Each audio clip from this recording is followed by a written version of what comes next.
Aloha everybody, and today we are going to be reviewing the Gurkha Empire number 6. As you can see, it's got a nice dark luscious wrapper with some light white freckling or tan freckling, better to say. Look at that collar, wow. Look at that artwork. Gotta love Gurkha. They work really hard on their artwork. Right now when I'm smelling it,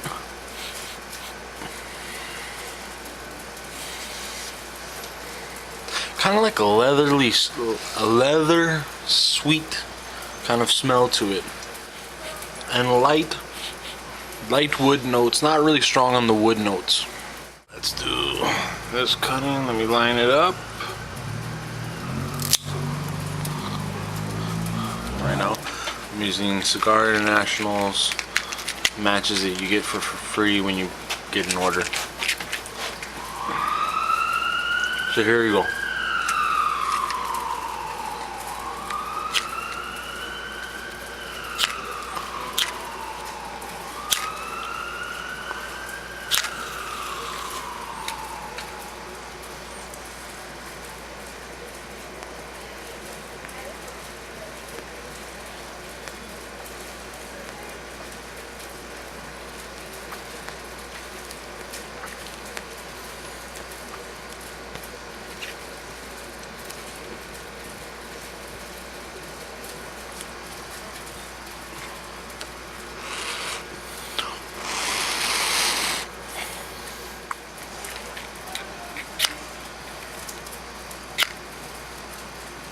See, you're killing me with these matches. There we go. Oops.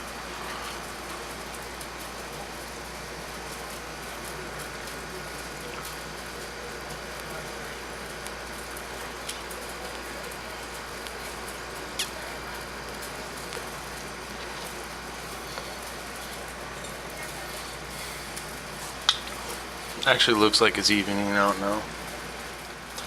Right off the bat, it's like caramel and leather. I'd say those are the two, kind of like light leather taste, but the main thing is caramel, which is very weird. I can't honestly say I've ever had a cigar, I take that back, but I can't say that I've had a cigar recently that has this much caramel flavor. Yeah, so we'll go see how it is in a little bit. The overall length of the Empire 6 is 5.5 by 52 gauge. It has a Brazilian wrapper and robust blends of Dominican and Nicaraguan tobacco. The flavors that I'm getting so far,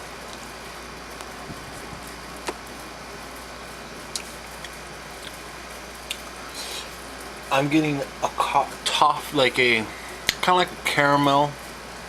I do kind of get like a mocha flavor also with it now. The leather flavor is gone.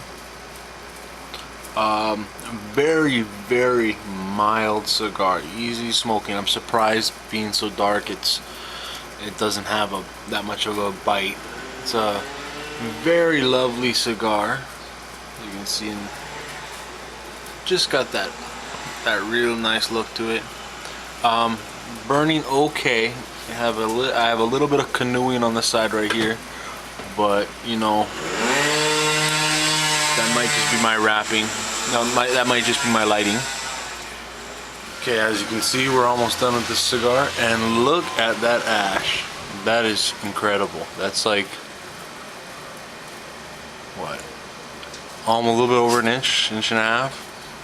It's an inch from about here to here, and that part's about maybe a half or whatnot. Pretty incredible. You can tell it's rolled pretty well. The only problem I've been having is it's been bouncing back and forth from the canoeing. Smoke wise, it's not super smoky. A little bit smaller kind of clouds than I'd prefer, but at the same time it's very, very mild. A very easy smoking cigar. I think I could have smoked this during the daytime in the hot sun and it wouldn't have given me any troubles at all. Okay, we're back, and as you can see we got maybe 2 inches left of cigar. It's going pretty good. I take that back, it's going wonderful. Very light, very caramely, very, can taste like mocha. Mocha is probably the best example of anything. You know, it's like a mocha with that the caramel on top. Okay everybody, and as you can see I've smoked it down to about the last inch. It is starting to get a little harsh, however I can still taste that caramel and I can still taste the mocha. One last drag. The clouds got better right at the end, but yeah, doesn't really matter. And there you go.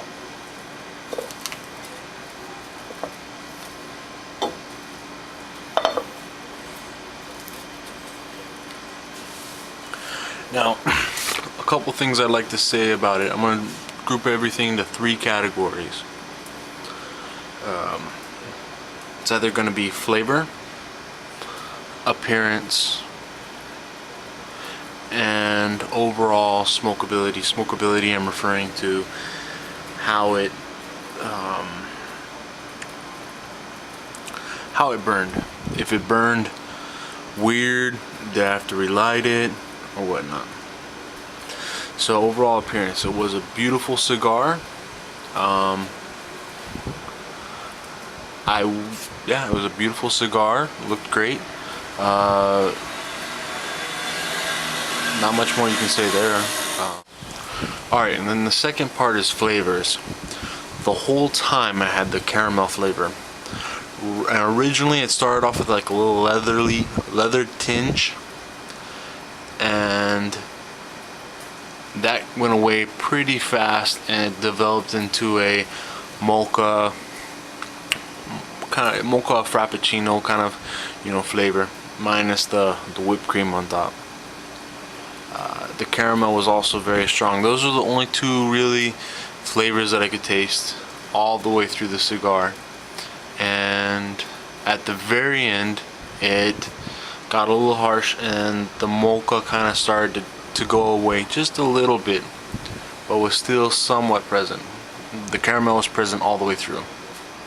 So overall smokability wise, it smoked. I only had to relight it once, and that's because I left my cigar for a couple minutes. I had to go run and do something. The smoke that I got off it was less than my average everyday cigar, but that's not necessarily a minus. It did have a lot of canoeing that happened, but and I tried to fix it, and it was good for a little bit and then it stopped. So I'm gonna say that is a minus on it, but it didn't really affect the flavor. The flavors were pretty consistent all the way through. It just was appearance wise. Yeah, overall it was a pretty good cigar, very mild. You know, like I said, it's something you could smoke probably during the middle of the day, and usually I don't smoke dark cigars during the middle of the day because usually they're gonna kick your butt, but this is not one of them. So I'd give it maybe a 80, 86, 87. It's not the best cigar, but not the worst cigar. Man, you know what, let me take that back. I'm gonna give it an 89, 88, somewhere in there. So thank you, and aloha and mahalos for watching, and please subscribe. Leave any comments. If there's anything else you'd like me to explain, let me know for future cigar reviews. And yeah, All right, aloha.